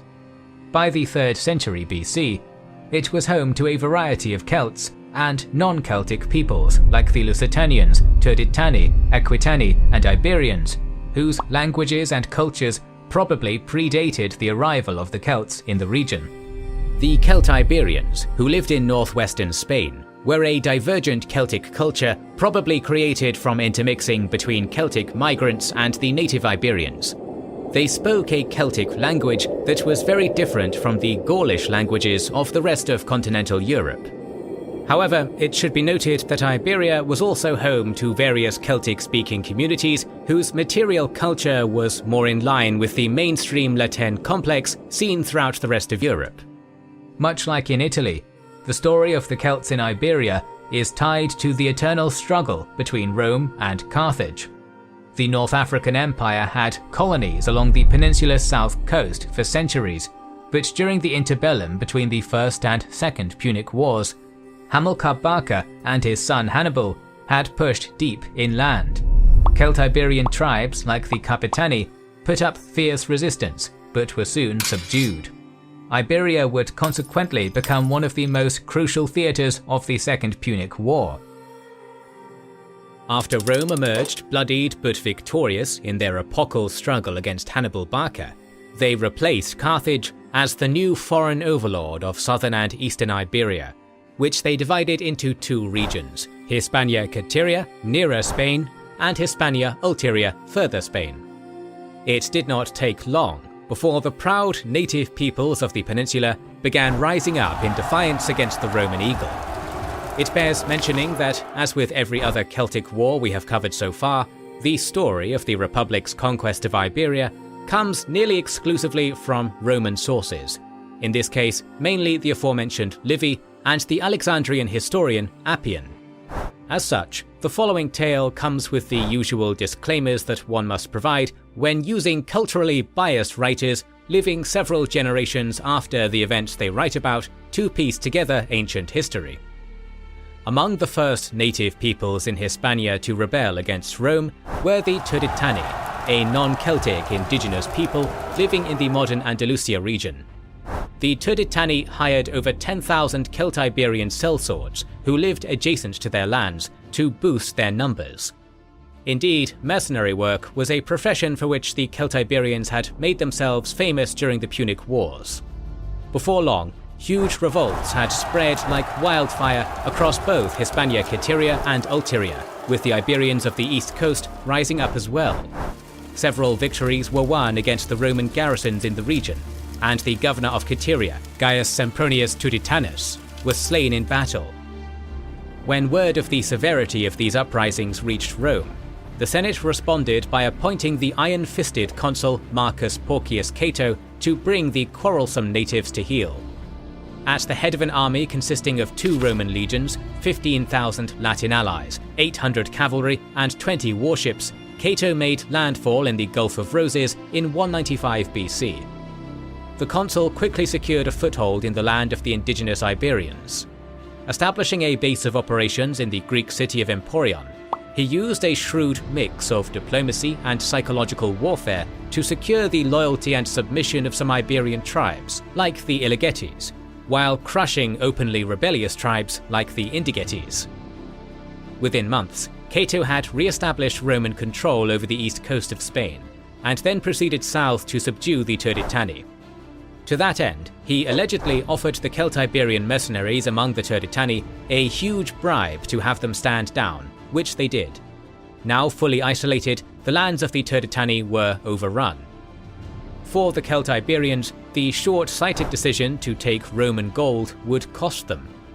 Having put down the rebellions of the Iberians and Turdetani, Cato now turned upon them. Marching his army northwards, he successfully besieged and captured the fortified hill town of Segontia, the centre power of the Celtiberian Arawaki tribe. Cato proceeded up the Ebro River, the heartland of Celtiberian territory, forcing the other tribes in the area to tear down the walls of their hill forts and submit to the authority of Rome. During his time in Hispania, Marcus Porcius Cato claimed to have destroyed more cities than he had spent days in Hispania, having put over 300 native settlements to the sword. His suppression of the first wave of anti-Roman rebellions on the peninsula was brutal. It ensured that the young republic's presence in the region would be permanent. Still, it did not, by a long shot, put a permanent end to the endemic resistance against Roman rule. In 194 BC, Cato was called back to Rome and replaced by his political rival Publius Cornelius Scipio, who took the position of Praetor of Hispania Ulteria. Scipio picked up where Cato left off, locking horns with the quasi-Celtic Lusitani tribes along the border of Hispania Ulteria and defeating them in battle near Alippa, near modern-day Seville. Meanwhile, Marcus Fulvius Nobilior, the Praetor of Hispania Citeria, had launched a campaign deeper into Celtiberian lands, ingressing into the territory of the Capetani, the tribe which once put up a valiant resistance against the Barcids of Carthage. In response to this invasion, the local tribes rallied around a leader, who Livy identifies as Heleno and gives the title of Rex. Forging together an anti-Roman coalition consisting of the Capetani, Vatones, Vicae, and Celtiberi tribes, Heleno brought the fight to the Romans. Still, his warriors were defeated by Nobilior outside the fortress town of Toletum, and he himself was captured alive. After this, most Celtiberian tribes submitted to Rome nominally, but sporadic revolts and opportunistic raiding never fully ceased. Full-scale conflict would erupt again in 181 BC, when a Roman plan to transplant thousands of Italian settlers into Hispania caused a surge of resentment among the Celtiberians, provoking a massive uprising which historians today call the First Celtiberian War, the first of 3 such conflicts. Although Livy provides scant details about the coalition that rose up to oppose the Republic, neglecting to list which specific tribes took up arms, or even the names of their leaders, he does emphatically state that they mustered as many as 35,000 men, the largest force the Celtiberians had ever raised to fight Rome. At the time, the acting praetor of Hispania Citeria was Quintus Fulvius Flaccus, who had only around 10,000 troops at his disposal, consisting of 3,000 Roman legionnaires, 6,000 Latin allies, and 500 cavalry. Levying troops from the local tribes friendly to Rome, he received an additional 6,000 native auxiliaries. Still, his forces were less than half that of the Celtiberian alliance which opposed him. Nevertheless, Flaccus doggedly pursued the initiative, marching his army into the territory of the Capetani and occupying the town of Ebura with little difficulty, bivouacking the majority of his army just outside its limits. A few days later, the Celtiberian host appeared on the horizon, setting up a fortified camp on a hill 2 miles from the town.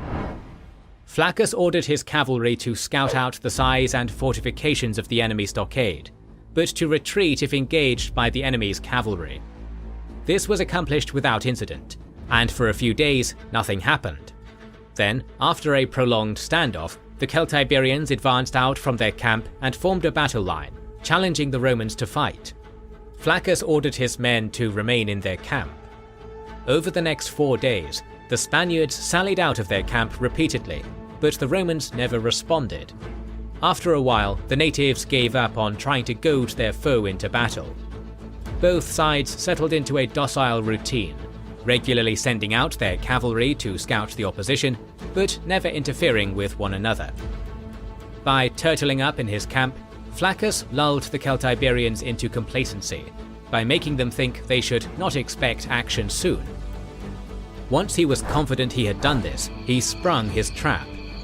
Under cover of nightfall, he ordered his subordinate, Lucius Achilles, to take a contingent of cavalry and 6,000 native auxiliaries to make a circuit around the mountain which lay behind the enemy camp and approach it from the rear. From there, they laid in wait like a snake in the grass. To trigger the trap, Achilles sent a contingent of his cavalry to ride out in front of the enemy camp and challenge them to do battle. When the Celtiberians saw these horsemen before them, they immediately engaged, first sending out their cavalry to chase them down, followed by infantry who formed a battle line and joined in the pursuit. Achilles ordered his men to retreat, drawing most of the Celtiberian force as far away from their camp as possible. Once the Spaniards were half a mile out from their camp, Flaccus ordered the bulk of his army to engage, advancing upon the approaching enemy in 3 separate corps. Meanwhile, Achilles' forces on the hill charged down into the Celtiberian stockade, where only 5,000 men had been left on guard. The ambush caught them completely by surprise, and the Roman equestrians were able to take the camp with little resistance before putting it to the torch. When the Celtiberians saw their stockade go up in flames, panic and dismay spread among them. Knowing they were now effectively trapped with nowhere to retreat to, their confidence crumbled. Nevertheless, as Livy admits, they resolved to fight to the end. The Celtiberians crashed into the Roman lines with reckless abandon, and fought with such fury that it seemed they might break through Flaccus's lines for a time. However, before long, the Romans were reinforced by the soldiers garrisoning Abura and Achilles' contingent, which smashed into the Spaniards from the flank and the rear respectively. Now surrounded, the battle became a slaughter. Over 20,000 Celtiberian rebels died, while at least, according to Livy, Roman casualties were minimal. Through their victory at Abura, the Romans dealt a mortal blow to the Celtiberian insurrection, but it still took another 2 years to stamp it out entirely. In 180, Flaccus's forces were ambushed in the Manlian Pass, and although they were able to fight off their assailants, they sustained heavy casualties in the process. In 179 BC, Flaccus was replaced by Sempronius Gracchus as governor of Hispania Caetiria. Gracchus subsequently spent the first year of his tenure grinding his way through the territory of the Vacii and Celtiberi, where he was said to have destroyed over 300 native fortresses. Gracchus adopted a policy of aggressive Romanization in the Ebro River Valley, ordering the construction of Roman towns on tribal land, and encouraging Celtiberian warriors to enlist in the Roman army. Moreover, he made most native tribes sign treaties which forbade them from building new fortified settlements, while taking members of their nobility back to Rome as hostages. Through these measures, Gracchus was convinced that he had prevented any further rebellions from happening in the future. He was wrong. In 155, the Lusitanians and the Vitones initiated a war with the Romans in Hispania Ulteria. Perhaps taking advantage of this distraction, the Celtiberian Belli tribe stopped paying tribute to Rome, and defiantly began building a 7-kilometer-long circuit of walls around their stronghold of Segeda, while convincing neighbouring tribes like the Titi to move into the area. By doing this, they aimed to turn Segeda into a nucleus of Celtiberian resistance against Roman rule. The Republican Senate was very aware of this, but when they protested that the denizens of Segeda were violating the treaty they had made with Sempronius Gracchus 2 decades earlier, the Celtiberians within pithily retorted that the treaty had forbidden them from building new forts, not fortifying pre-existing towns. Naturally, the Romans would not stomach such insolence, and the Second Celtiberian War began. The consul the Senate chose to put down this newest Spanish insurrection was Quintus Fabius Nobilior, who arrived in Hispania in early spring at the head of a 30,000-strong army. Upon arriving at Segeda, Nobilior found the city abandoned, for the inhabitants had known they would not finish building the walls before the Romans arrived. They had retreated northwards to Numantia. This large fortified city served both as the capital of the Araveci tribe and as the economic, political and military heart of Celtiberian independence in the heart of Spain. There, the Segedans joined forces with the Araveci and their allies and elected a war chief, Carus, to lead them into battle. With typically Roman ruthless efficiency, Nobilior had Segeda levelled before proceeding northwards to Numantia. While the consul was marching his army through a thick forest, he was ambushed by Carus's army, comprised of 20,000 Celtiberian footmen and 500 cavalry, who poured out from the tree line and smashed into the Roman column with a fury. Appian, who recorded this encounter, did not specify the exact location of this forest. Wherever it was, it would forever be a legionary's graveyard, for Carus achieved a splendid victory there, his warriors cutting down over 6,000 Roman citizens. Once the Romans began routing, the Celtiberians pursued disorderly, with the fearless Carus at the head, performing prodigies of valour in combat, according to Appian. Here, the Roman cavalry, who had been guarding the baggage train at the rear of the column, regrouped and fell upon Carus, cutting him down. Now deprived of their leader, the rest of the Celtiberians withdrew. Nobilior's army, despite being heavily bloodied, would survive to fight another day. Nevertheless, for centuries thereafter, the Romans would refuse to engage in any battles on the day of the festival of their god Vulcan, for their humiliation at the hands of Carus's Celtiberians had occurred on that day. With their general dead, the coalition of tribes elected 2 new chieftains, named Ambo and Luco, to take his place as leaders of the anti-Roman war effort.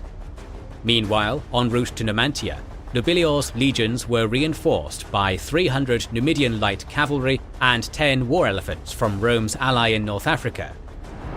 When the Romans arrived at the rebel stronghold, they found that an indigenous army had formed battle lines before the walls and intended to engage them in a pitched battle. Nobilior divided his army into 2 and advanced, placing the war elephants in the rear. Only when the 2 armies were about to clash did the consul order the Roman wings to part, revealing the great trunked beasts. The natives, having never seen such monsters before, were thunderstruck and fled back into their fortress. Nobilior ordered an assault on the walls, and a fierce battle commenced. In the ensuing chaos, Appian describes a rather chaotic turn of events. One of the elephants was struck on the head with a large falling stone, whereupon he became savage, turning upon his friends and destroying everything that came in his way, making no distinction between friend and foe. The other elephants, excited by his cries, all began to do the same, trampling the Romans underfoot, scattering and hurling them this way and that. The Romans took to disorderly flight. When the Numantines perceived this, they sallied out and pursued them, killing about 4,000 men and 3 elephants. They also captured many arms and standards. At the end of the day, Nobilior had been hoisted on his own pachydermic petard, and Numantia had held firm against the Roman onslaught. Withdrawing in disgrace, Nobilior attempted an assault on the town of Axinium, which Appian enigmatically describes as having accomplished nothing. Moreover, while withdrawing from there, he was once again ambushed by the Celtiberians, who managed to slay his master of cavalry, Baesius.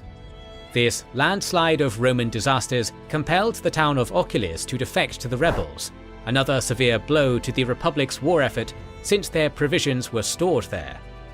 Completely hobbled, the Roman expedition could do nothing but retreat in despair to their winter camp, where many of the men died to food shortages and the blistering cold. Nobilior's campaign to subdue the Celtiberians had been a complete failure, and to no one's surprise, he was sacked the following year. In 152 BC, he was replaced as consul by Marcus Claudius Marcellus. Upon landing in Iberia, at the head of 8,000 infantry and 500 cavalry, Marcellus was immediately more successful than his predecessor. He managed to avoid ambushes shrewdly, and rather than assault the imposing walls of Numantia head-on, he ground down the natives' resolve to fight by laying waste to their relatively less defensible countryside. Eventually it became evident that despite their valour and fighting spirit, the Celtiberians simply did not have the resources or manpower to continue fighting the Roman war machine, which would just keep sending army after army into their lands in perpetuity until they were ground down into dust. Thus the Araveci, Belli and Titi tribes approached Marcellus seeking peace. Marcellus sent the envoys of those tribes on to Rome, where they engaged in diplomacy with the Republican Senate. The ultimate end result was a return to the status quo ante bellum, with the tribes reaffirming their adherence to the treaties their fathers had signed with Sempronius Gracchus a generation ago, which effectively put them back under indirect Roman overlordship. Marcellus's diplomatic acumen might have brought lasting peace, if not for the abject brutality of his successors, Lucius Licinius Lucullus and Servius Sulpicius Galba, the praetors of Citteria and Ulteria respectively. In 151, Lucullus waged a genocidal campaign in the lands of the Vicae tribe, a grotesque endeavour that even Appian, a Roman writer, condemns as the folly of a man greedy only for fame and money. The governor of Citteria then linked up with his counterpart in Ulteria, where they put an end to the Lusitanian War, which had been raging on since 155 BC, promising the Lusitanians peace and leniency if they put down their arms and surrendered to Rome, only to commit a treacherous massacre once they did. One of the survivors of this massacre, a Lusitani named Viriathos, channeled his rage towards the Republic into another massive rebellion that would plunge the Iberian Peninsula back into chaos for another 20 years. Soon the Celtiberians had joined the Lusitani, picked up their falcata blades, and resolved to make one last attempt to throw off the Roman yoke. The result was the Third Celtiberian War, also known as the Numantine War, for the fortress of Numantia was once more the nexus of the indigenous war effort, and poetically, the place where Celtiberian independence would end permanently. In 133, the great fortress city fell after a prolonged siege, mastered by the Roman statesman Scipio Aemilianus, who starved its defenders into submission. After this, most of Hispania fell under Roman control. Nevertheless, insurrection and rebellion remained endemic in the region. The entire peninsula didn't come under the empire's dominion until after the Cantabrian Wars in 19 BC, rounding out a mind-boggling 200 years of struggle. Paradoxically, one of the first territories the Romans conquered outside Italy was also the one it struggled the longest against to completely pacify, a testimony to the valor of the Iberians. It is now that our story shifts east, to the sun-baked highlands of central Anatolia. Here dwelt the Galatians, a collection of Celtic tribes who had been transplanted into the region as a byproduct of King Brenos's failed invasion of Greece in 279 BC. Living amidst a sea of Greek-speaking successor states to Alexander's Macedonian Empire, the Galatians had adopted many of the trappings of classical Greek culture. They primarily made their fortunes as career mercenaries, as their Gallic ferocity made them the ideal shock troopers in any ambitious Macedonian king's army. For a century, the Gauls of Anatolia earned a fortune pillaging the fortunes of Greek rulers on behalf of other Greek rulers. At the turn of the 2nd century, the Galatian tribes attached themselves to the army of the Hellenic world's mightiest king, Antiochus III of the Seleucid Empire. One has to imagine that the Gauls assumed this would be a contract like any other. They were wrong. Antiochus was engaged in a struggle for hegemony over the Greek-speaking world with none other than the Roman Republic. Inevitably, the Seleucid king's ambitions would turn to ash in his mouth when his cataphracts, war elephants, scythed chariots, and Gallic mercenaries were decisively defeated by the Romans and their Pergamene allies at the Battle of Magnesia in 191 BC. With the Seleucids humbled by the Scipio brothers, the Roman consul Gnaeus Manlius Vulso proposed that the Republic should expand into the highlands of Galatia. The official pretext for war was that the Galatians had fought alongside the Seleucids, but in truth, Rome was probably lusting after the rich plunder that the Anatolian Gauls had accumulated over their century of mercenary work. In the campaigning season of 189 BC, Consul Gnaeus Manlius Vulso began mustering his forces in the city of Ephesus, where he was reinforced by some auxiliary forces from Rome's ally, the king of Pergamon, Eumenes II. Vulso then set forth on his campaign, arriving on the border of the territory of the Telistobogii, one of the 3 major Galatian tribes. According to Livy, who once more is the closest thing we have to a contemporary account of events, Vulso fired up his legionaries with a speech. Of all the nations inhabiting Asia, the Gauls are preeminent for military fame, Their tall persons, their long red hair, their vast shields, swords of enormous length, their yells and dances, and the horrid clashing of their armour, all these circumstances are preconcerted to inspire terror. But let Greeks, Phrygians, and Carians, to whom these things are unusual and strange, be frightened by such acts. To the Romans, accustomed to Gallic tumults, even these vain efforts to strike terror are known. Once our ancestors fled from them, but it was long ago, when they first met them at the Allia. Ever since that time, the Romans drive them before them in dismay and kill them like cattle. Despite making his utter contempt for the Celts of Anatolia obvious, Vulso still attempted to secure victory through diplomacy before attempting it by the sword. To that end, he sent envoys to Epizognatus, a Galatian chieftain friendly to Rome. Epizognatus promised to convince the other chieftains among the three tribes to submit peacefully to the Republic. Encouraged by this, Vulso marched inland, where he encamped his army near the Talistobogi stronghold of Coballum and awaited further word. Here he was greeted not by friendly envoys, but by mounted Galatian raiders, who launched a sudden attack on the Roman camp, inflicting light casualties before being driven off by the Roman cavalry. Vulso broke camp and marched on the Galatian-inhabited city of Gordium, which the Romans discovered to be completely abandoned. Epizognatus' messengers reached the consul and told him the obvious, that their chieftain had failed to convince the Galatians to submit to Roman authority.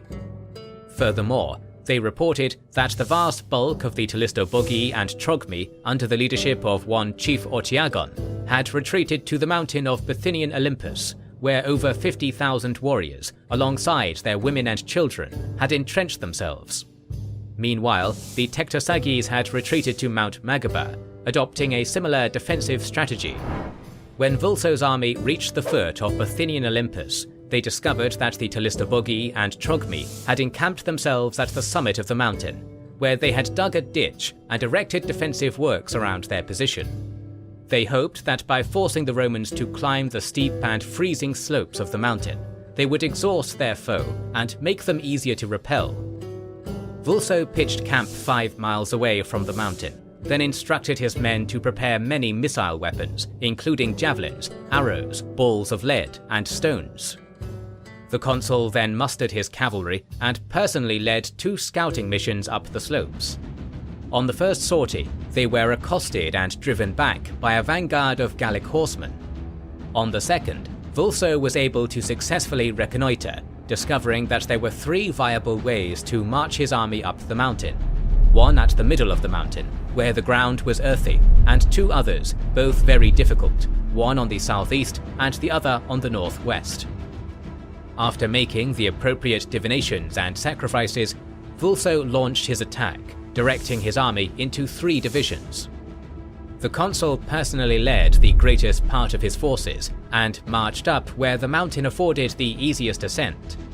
Meanwhile, he ordered his brother Lucius Manlius and his subordinate Caius Helvius to carefully climb the far more treacherous southeastern and northwestern slopes. Expecting the Romans to only advance up the facile path, the Galatians sent an advance guard of 4,000 men to garrison a hill overlooking the main road. Here they encountered Vulso's main contingent, and the battle was joined. Immediately the Roman velites and the king of Pergamon's Cretan archers and slingers began unleashing a barrage of missiles upon the Gauls. Arrows, javelins, and lead balls shredded through them to devastating effect, for the Gauls had little body armor, and their shields, long but too narrow for the breadth of their bodies, ill protected them. When the Gallic vanguard attempted to charge down the Roman line, their numbers were thinned by more missile fire, then they were cut down by the velites' swords upon impact. Routed into a panic, the Gauls retreated back into their camp at the mountain summit. Around this time, Lucius Manlius and Caius Helvius had finished their ascents. All 3 contingents now closed in on the Galatian stockade and unleashed hellfire upon it. Javelins, arrows, rocks, and lead balls rained upon the unarmoured and exposed Gauls, alongside their families, who were holed up in their camp with them. As a rather macabre anecdote, Livy notes that it was only by hearing the wailing and screaming of their women and children that the Romans knew their missiles were properly devastating the Galatian warriors. Eventually, once the enemy's numbers had been properly thinned out, Vulso ordered the camp to be stormed, and the Romans overran it almost immediately. The Gauls fled from the stockade and fled down the mountainside in all directions, but thousands were cut down or captured. All told, in the Battle of Mount Olympus, 10,000 Galatians were slain and 30,000 taken into bondage. Roman casualties were minimal. 3 days after crushing the Tlistobogi and Trochmi, Vulso marched for Mount Magaba to grind the Tectosagis under his heel.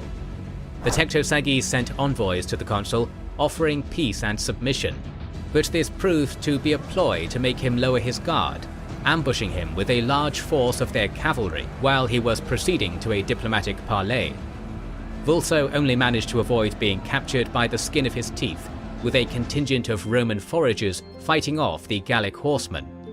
After this, he doggedly proceeded on to Mount Magaba, where, employing the same tactics he had used at Bithynian Olympus, he crushed the Tectosage host. After this, total victory belonged to Rome, and the land of the Gauls in Asia was now de facto under the overlordship of the Republic, after Gnaeus Manlius Vulso's triumph. Anatolian Gauls remained nominally independent, but increasingly bound to the will of Rome. After the Republic absorbed Pergamon in 133 BC, the Galatians became a useful buffer state, who the Romans used to wage a proxy war on their Cappadocian and Pontic enemies. During the Mithridatic Wars, the Galatians were faithful allies to Pompey the Great in his struggle against the Pontic king Mithridates. In 25 BC, after nearly 150 years of gradual Romanization, Galatia was finally annexed and became a province of the empire. Now let us dial back the clock to the 2nd century BC and return to northern Italy. With the Alps in Rome's control, the proverbial door was open for its legions to march into the region of the Gallic world roughly corresponding to modern France, the very heart of the Celtic Latin world. The catalyst for this came in the form of the Greek city of Massalia, which had a complicated centuries-long relationship with the Celtic tribes they were surrounded by.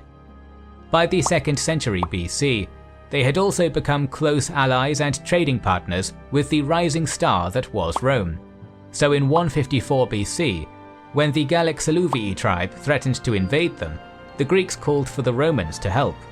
The Republic was happy for an excuse to send its legions beyond the Alps, and helped defend Massalia from the Saluvii twice, once in 154 and again in 125. After the second bout, the Romans magnanimously offered to assume control of Massalia's hinterlands to protect them from further Gallic incursions. The Greeks, caring more about trade than territorial integrity, agreed. Meanwhile, the defeated Saluvii king, Teutometulos, had fled north to the territory of the Allobroges, who were closely allied to the Arverni. This gave the Romans the perfect casus belli to pursue an expansionist campaign into the rich lands of these two tribes. Under the pretext of chasing Teutometulos, they invaded the territory of the Allobroges and Arverni, and by 121 BC had conquered much of southern France. They incorporated it into their empire as the province of Transalpine Gaul, which meant Gaul beyond the Alps, named in juxtaposition to Cisalpine Gaul, Gaul within the Alps. After the establishment of the province of Transalpine Gaul, later renamed Gallia Narbonensis, the frontier between the Celts and the Romans remained relatively stable and even friendly for the better part of a century. One example of this was the Celtic Federation of Noricum, which by the late 2nd century BC had developed a mutually symbiotic relationship with Rome. The skilled metallurgists of the region provided the Republic with much of the steel they needed to equip their legions, and in turn, the legions provided them with military protection. Consequently, when the Germanic, Cimbri and Teutonese people invaded Noricum in 113 BC, the Romans were quick to defend their Gallic allies. At the turn of the 1st century BC, trade between Rome and various Celtic tribes had begun to flourish, with a complex system of trade networks and treaties existing between them. It can be easy to imagine commerce between these two as a one-sided relationship, whereby the barbarous Gauls coveted the riches of the Romans, but this was not the case. The Gauls profited greatly off Roman wine, but Rome also had much to gain in Celtic goods, from their excellent metalwork to other radical Gallic inventions like the wooden barrel and soap. Nevertheless, the relationship between the Latin and Celtic worlds would deteriorate once more in the 50s BC, when a certain Gaius Julius Caesar became governor of Cisalpine and Transalpine Gaul, setting the stage for perhaps the single most iconic campaign of conquest in Roman history. What began, at least on paper, as an expedition to prevent the migration of hostile tribes into Roman territory, soon evolved into the full-scale subjugation of the entire Gallic heartland, resulting in an immortal duel between the erstwhile triumvir and the valiant Arverni chieftain Vercingetorix. This is the most famous clash between the Celtic and Roman worlds, but it's also the one we'll devote the least time to in this video, as we've already made a 90-minute long documentary exhaustively covering it, which we'll make available in the description below. Regardless, we all know how the story ends. When Vercingetorix rode out of Alesia and threw his arms at the feet of the Roman consul who had defeated him, the independence of the Gallic world had come to an end. By the year 50 BC, the Gallic world of continental Europe had all but disappeared. The Celtic territories of Eastern and Central Europe that had not been subsumed by Rome were eventually replaced by waves of migration by the Dacians, Iranic Sarmatian pastoralists, and early Germanic tribes. The rest, of course, were now under the shadow of the imperial eagle's wing. By 50 BC, Celtic continental Europe had been brought under the Roman eagle through no small cost of blood. But this was not the end of their story. The native Celtic population still vastly outnumbered the colonial Latin presence, and their still functioning infrastructure was co-opted into the new Roman system. Major Gallic hill fort sites like Conditum, Lutetia, Lugdunum, Mediolanum, Serdica, and Ancyra were all turned into Roman towns, as clusters of wattle and daub houses were replaced with gridded streets, public baths, and gymnasiums. Despite the new management, these cities still served as the power center of a local Gallic tribe, much like the old hill forts. Outside of the cities, life did not initially change much for the Celts. The majority of them had been rural farmers, and under Roman rule, they lived in the same tribal villages as their ancestors, speaking the same Celtic languages and cultivating the same crops. To the Arvernian cooper or Armorican shepherd, it must have made little difference whether they paid a portion of their labours to a torque-wearing chieftain or to a toga-clad governor. As a result, the majority of the Gallic population would not fully Latinize for centuries. This assimilation did occur relatively faster among the higher castes, as the Romans focused on controlling their subject peoples from the top down. Many Celtic chieftains had been regularly interacting with Rome for centuries, and had already developed a substantially Romanized material culture, and this process sped up as many Gallic rulers sent their children off to receive a Roman education. The army served as another vehicle of assimilation, as Gauls who had been part of the aristocratic warrior caste signed up for the legion as auxiliaries, which served as an acceptable substitute to the proud Celtic warrior tradition. They learned Latin, and provided offerings to the imperial cult shrines present at every castra fort. Upon their retirement, they earned full Roman citizenship, cementing their integrated role in imperial society.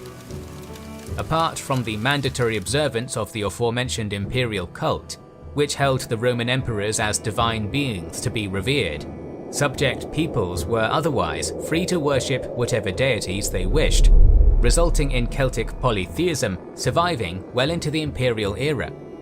Romans and Celts drew parallels between their gods, The thunder god Taranis was associated with the Roman Jupiter, while the warlike tribal protector Tutatis was likened to Mars.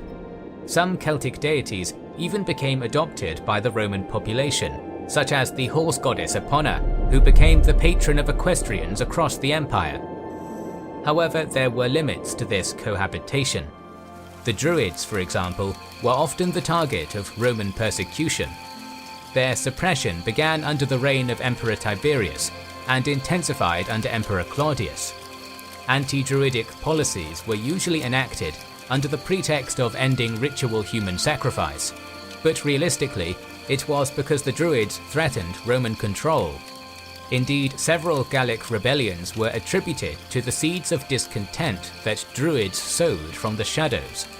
Nevertheless, theirs was a clandestine order that proved hard to stamp out, and it is exceedingly likely that for generations, the Druids secretly continued their teachings in hidden caves and secret forest clearings. During the reign of Claudius, select Gallic aristocrats were granted the privilege of joining the Roman Senate. Many snobbish senators protested this move fervently. How could the emperor allow barbarians to sit among their hallowed ranks? In response, Claudius reminded them, matter-of-factly, that they themselves were the descendants of Umbrans, Sabines, and Samnites, Italic tribes the Romans had conquered and assimilated centuries earlier. To him, the Gauls were just the latest in a long line of peoples to be integrated into the grand imperial project. From the 3rd century AD, a new faith had taken the empire by storm, whose practitioners worshipped a strange Levantine prophet that the Romans themselves had put to death 200 years earlier. The Christian faith spread rapidly through the provinces, first as a persecuted underground cult, and then through a remarkable turn of fortunes, the state religion of the empire. Imperial opinions towards old gods quickly soured, and by 392 AD, the devoutly Christian emperor Theodosius banned all pagan practices entirely. This was probably the death knell of whatever remained of traditional Celtic polytheism on the continent. The next century would see the end of the world that the Gallo-Romans had lived under for generations. After the conquest of the Celts, the Germanic peoples had become the principal barbarian enemy of Rome. For centuries, many of their tribes had traded, integrated, or more often warred with Romans along the frontier of the Rhine and Danube rivers. In many ways, the 400s CE was the Germanic century, as peoples like the Visigoths, Ostrogoths, Vandals, and Franks took advantage of imperial decay to pour into Roman territory and carve out kingdoms for themselves, thereby bringing an end to the western half of the empire. As the Germanic invaders of Europe settled into their newly conquered lands, they found themselves living amongst the direct descendants of chieftains and druids, men who had once called themselves the warriors of the Senones, Insubres, Boii, and Averni. But these people had been forever changed. Indeed, by the time the Western Roman Empire collapsed, the Celts of continental Europe had been under Latin hegemony for over 400 years, and Gaulish culture had become little more than an echo. Its ancient cults had been replaced by a monotheistic god from the Levant, and its language had been slowly declining in favour of the dialects of Vulgar Latin that would evolve into today's modern Romance languages. It is possible that the Gaulish language survived in some isolated mountain villages as late as the 6th century AD, but as late antiquity transitioned into the Middle Ages, the Celtic identity had all but faded away, and a hybrid Germanic-Latin custom would be the predominant culture upon which most of the kingdoms of early medieval Europe were formed. Thanks again to War Thunder for sponsoring this video. Enter PvP for all skill levels in this massive vehicle combat game on PC or consoles, and make sure to grab our large free bonus pack with premium features. Get it all via our link down in the description. The centuries after the fall of Rome did not bring about the extinction of Celtic culture in Europe, for there remained one foggy island on the edge of the continent where the native peoples still held to a distinctively Celtic language and identity. Indeed, the history and ultimate fate of the Celtic Britons is one we have not yet touched upon, for they stand apart from their continental cousins in two ways. They were never fully conquered by the Romans, and their indigenous identity outlived the empire which subjugated them. In our next long-form documentary on the ancient Celtic peoples, we will tell the story of ancient Britain, from the tragic tale of Queen Boudica to the unconquerable Picts and Caledones of the north, to the myths which gave rise to the story of King Arthur. So stay and make sure you are subscribed and have pressed the bell button to see it. Recently, we have started releasing weekly Patreon and YouTube member exclusive videos. Join the ranks of patrons and YouTube members via the link in the description or by pressing the button under the video to watch these weekly videos, learn about our schedule, get early access to our videos, join our private Discord, and much more.